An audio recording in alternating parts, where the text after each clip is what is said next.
Вот они, герои нашего времени. Ветераны Великой Отечественной войны и труженики тыла собрались в одном зале. Среди приглашенных сегодня и Камбулат Гайсанов, который ушел на войну 16-летним подростком. Участвовал в боях за Малгобек. В сентябре 1942 года был ранен и контужен. После полученных травм не смог вернуться в строй. По словам дедушки, они воевали за мирное будущее нынешних поколений.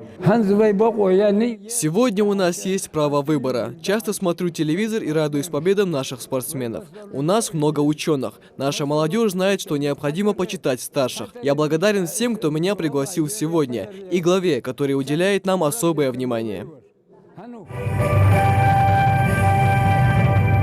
Как отметил глава региона, воинские части, сформированные в республике, принимали участие во всех крупных сражениях Великой Отечественной. Многие были удостоены самых высоких боевых наград. Махмуд Али Калиматов лично поблагодарил каждого из них за вклад в победу над фашистскими захватчиками. Победа стала главной наградой за подвиги и мужество, за потери и лишения. Достойный вклад в эту победу внесли сыновья и дочери нашего народа.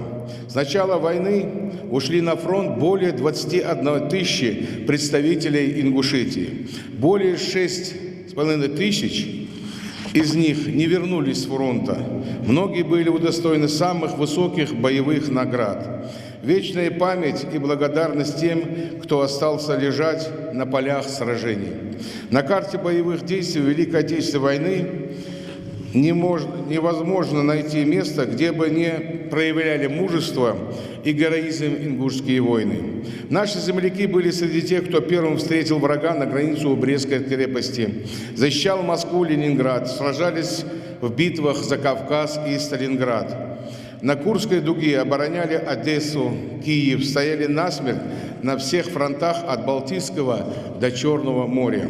И вот из рук главы региона ветераны Великой Отечественной войны и труженики тыла получают свои награды.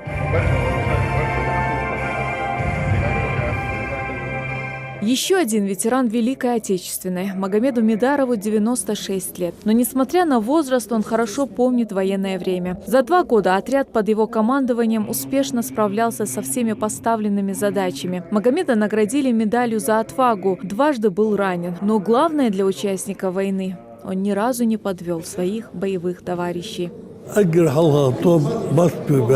Я начал воевать в Москве, затем меня отправили в Белоруссию. Там я был командиром одного партизанского отряда. Обо мне даже написали книгу. Мне ее недавно подарили. Тех сложностей, с которыми нам пришлось столкнуться, пусть никогда не будет знать сегодняшнее поколение. Мы живем в мирное время, когда помнят и уважают наши подвиги.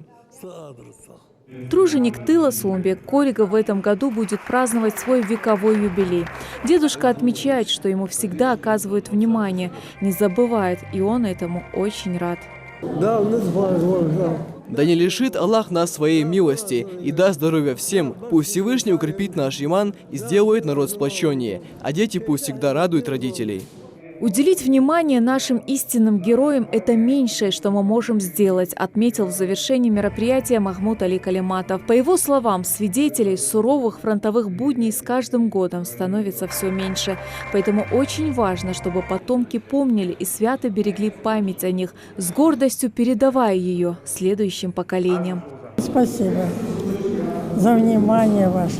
Спасибо. Светлана Томова, Асхаб Белакиев. Новости 24.